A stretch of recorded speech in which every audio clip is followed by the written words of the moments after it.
Hello guys, so ang ituturo ko po sa inyo ngayon is a simple information system.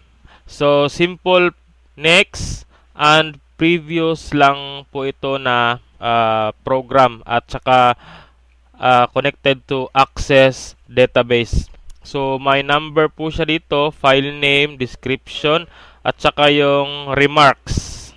So pag mag next ka po, so automatic po siya mag-change ng number niya, yung file name, description, at saka yung remarks. At ang ibig sabihin po nito mga kapatid is database files is ito yung mga files na uh, nasa database mo which is yung access na ginagamit natin. So, paano po magsimula dito sa information system with next and previous. Okay, so ang una po natin gagawin is punta po tayo sa ating Visual Basic 6.0. Asan ba yun? Okay. So ito na po yung ating Visual Basic 6.0. So una po natin gagawin is kukulayan po natin yung ating form. So lagay natin sa blue. Okay? So lagay na tayo ng label. Type natin information system. Then yung box style is ilagay natin sa transparent. Then palakihin natin yung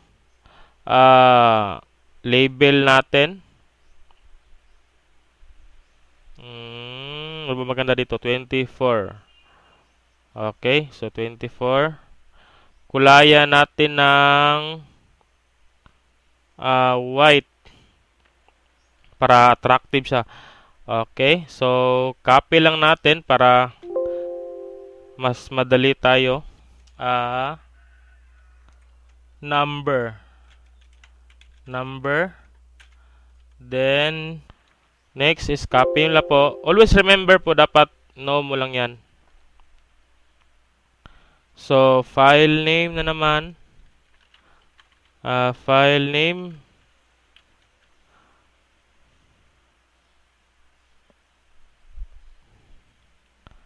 Next is yung description.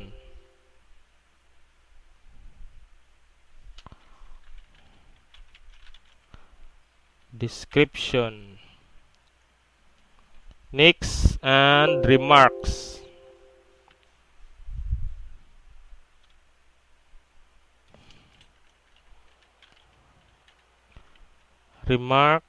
Okay. So palakihin natin yung form natin. Tsaka so ilagay na natin yung image. Ito. Saan ba yung image? Ito. So, kanya lang po. Diyan lang natin lagay sa banda. Okay. So, bakit po image yung ginagamit natin? Hindi po yung picture box. So yung picture box kasi is wala kasi siyang auto stretch. Hindi katulad ng image na may auto stretch siya. So, lagay na tayo ng text box. Okay, text box. Then, tanggalin natin yung caption niya, text niya. At saka, yung font, ilagay natin sa bold and then 17. So, kayo nang bahala dyan. And then, sa alignment niya, ilagay natin sa center. Then, kung gusto mo i-copy, so Control C at Control V mo lang po. Then, always remember dapat no. Kapag mag-yes ka po is ma-duplicate mo kasi siya eh. So, no mo lang. So, ganyan. Then, Control V, no again.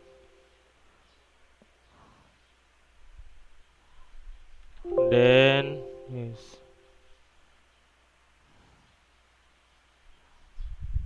Okay. So next po natin gagawin is maglalagay po tayo ng data grid para sa ating database files para mapunta yung files galing sa Access at papuntang data grid. So paano po yan? So dito ka lang po, right click, then components. Okay. Select mo yung data grid. Ito po yung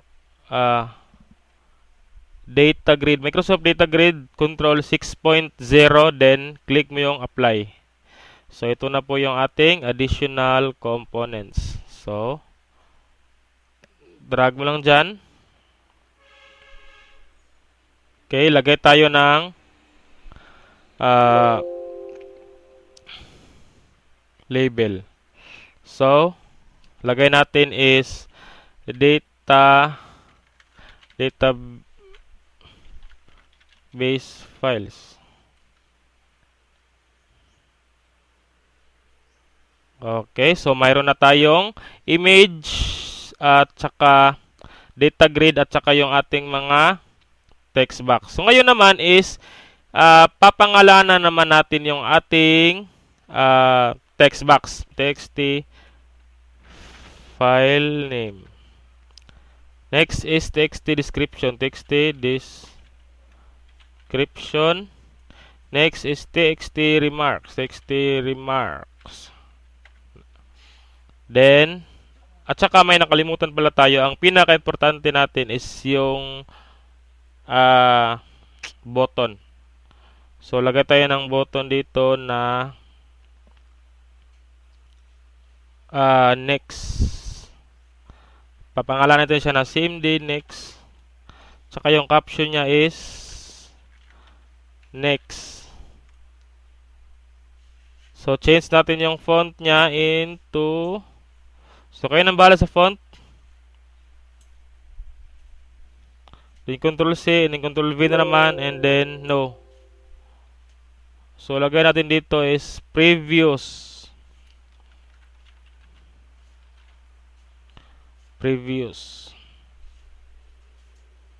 Okay, so ang papangalan natin dito is CMD previous. Okay.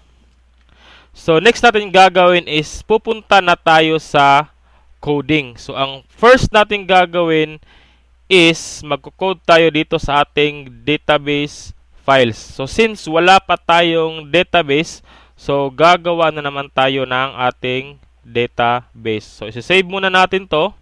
So gagawa tayo ng folder dito. My first program langgan. At saka wait lang. Save natin to. Save project as, then dito sa my first program, then click mo yung save. Okay. So now gagawa tayo ng ating sariling database. So Access lang muna yung ating gagamitin kasi basic lang po itong ginagawa natin na program. So start, then pipiliin natin yung ating database which is Access. So pwede rin na gumamit kayo ng SQL. So nasa sayo na rin 'yon. So sa ngayon is basic lang po yung ginagawa natin. So gagamitin lang po natin yung Access na database. So lagay natin dito is my database. Okay? So always remember po, dapat iset po natin yung ating database sa 2002 to 2003 na format kasi gagamit tayo ng ADO-DC control para makonek yung program natin to our database. Kasi hindi siya gagana sa ibang format kasi.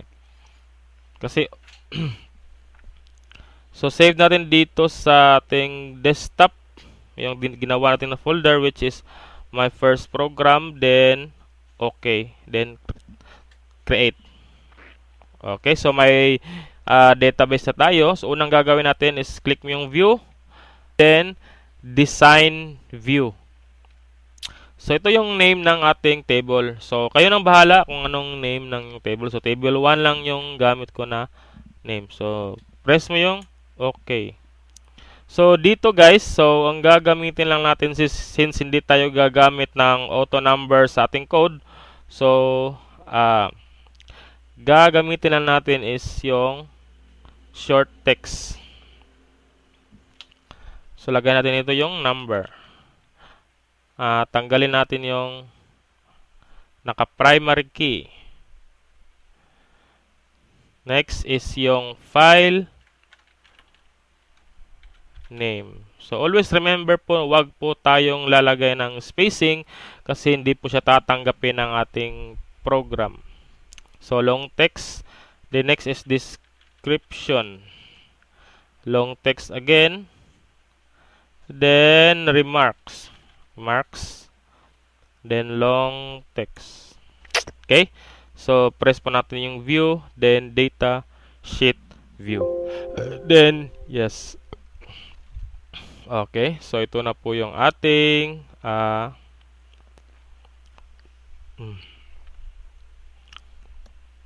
so maglagay tayo dito ng sample 00120. Yung file name po natin is pic 0.gpg.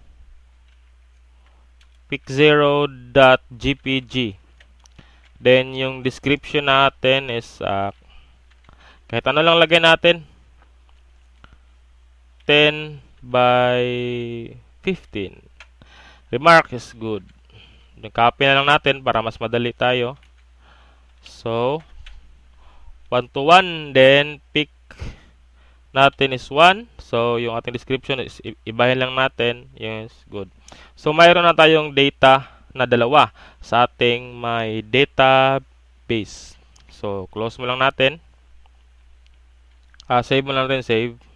After mo save, then close. So, right-click mo lang, then components. Punta ka sa Ado.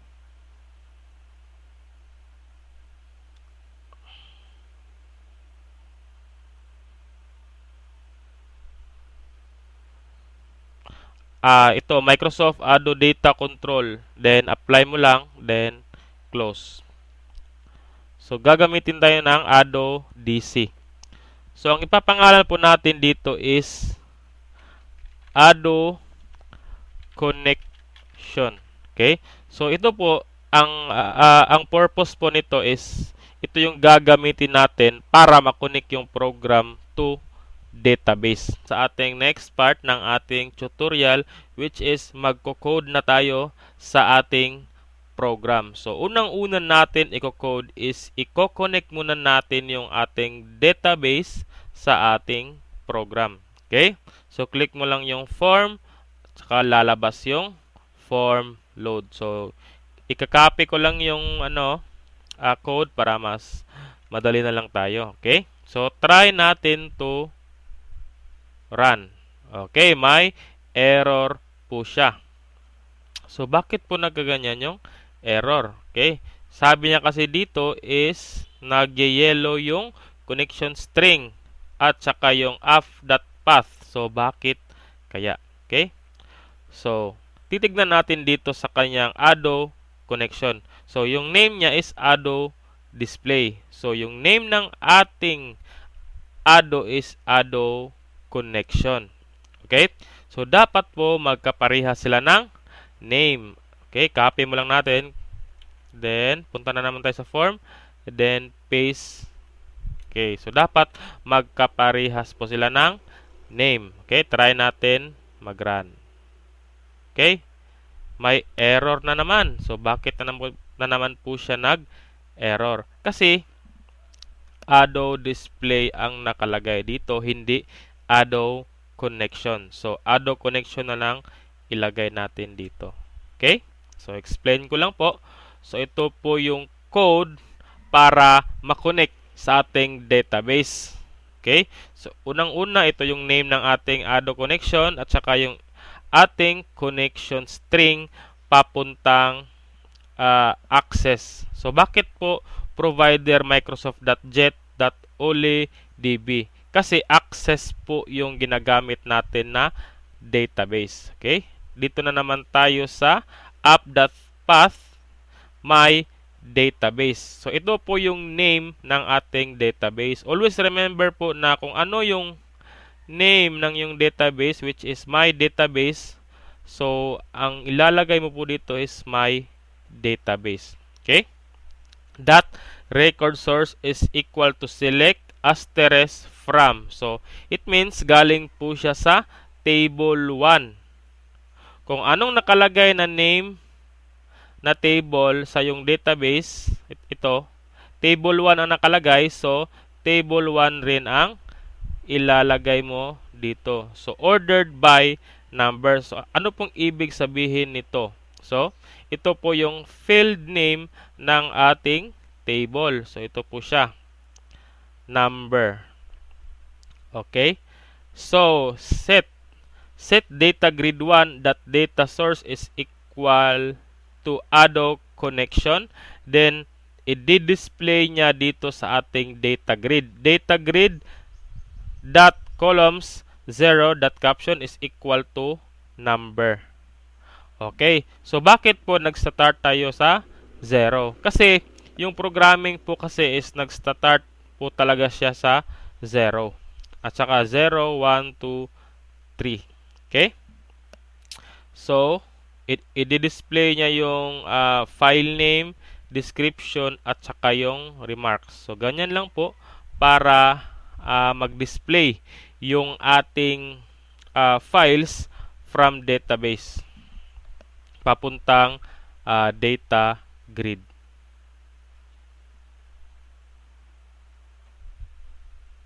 Okay, so ayun.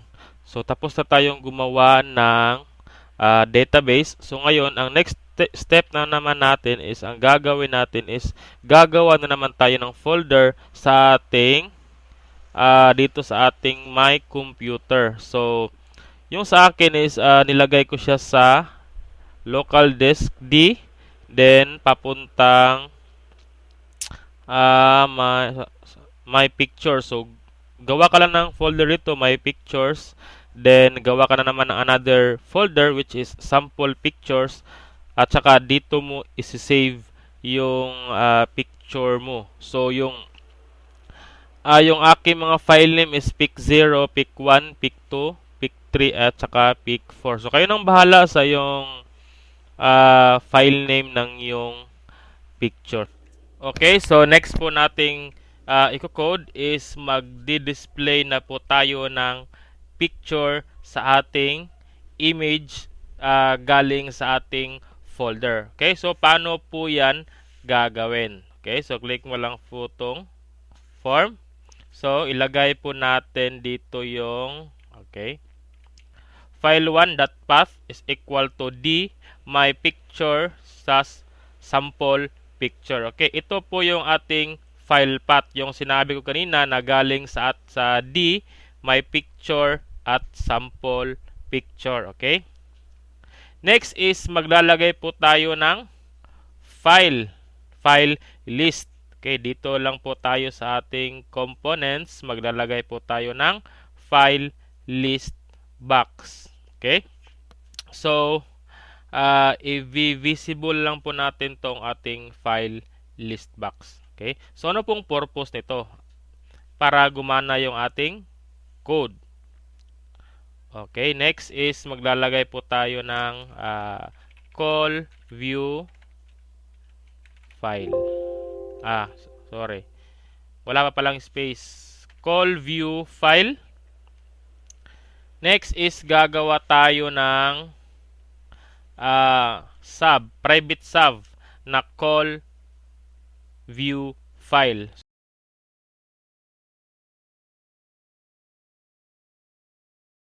Maglagay ka po dito ng call view file para tatawagin niya yung code mo na view file na nalagay mo dito. Okay?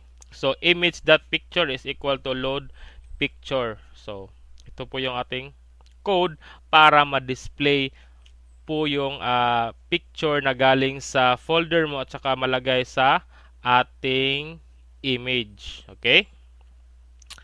Next is, ano pong ibig sabihin nito?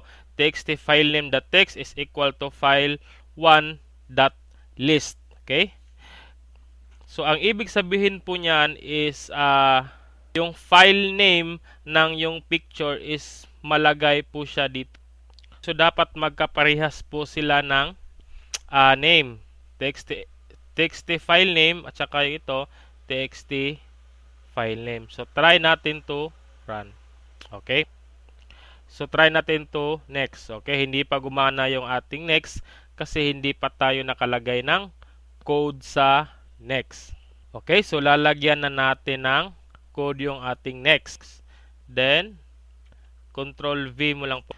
Okay? So, ang ibig pong sabihin nito, yung ating code is if file count is equal to file1, that list count is -1.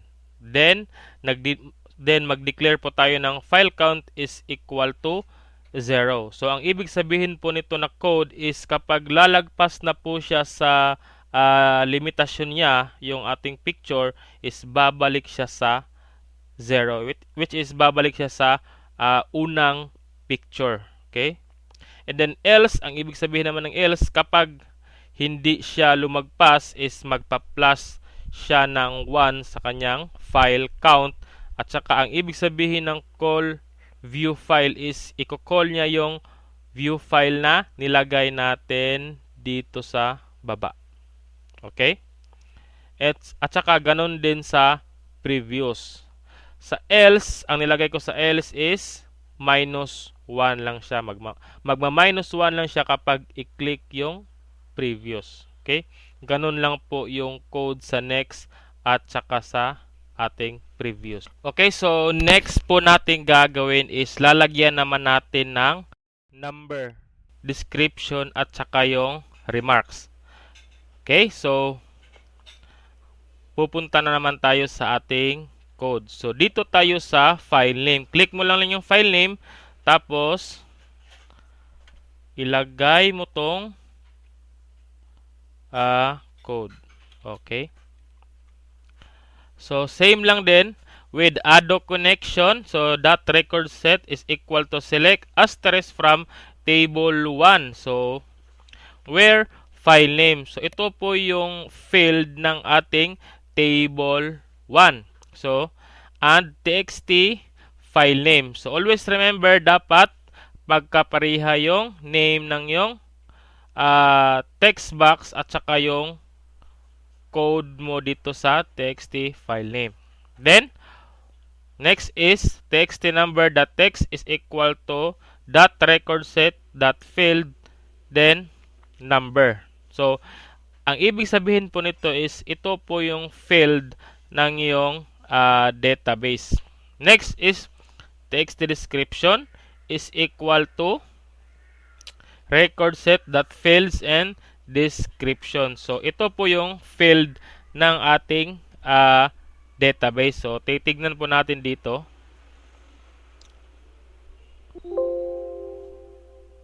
So ito po siya yung ating description.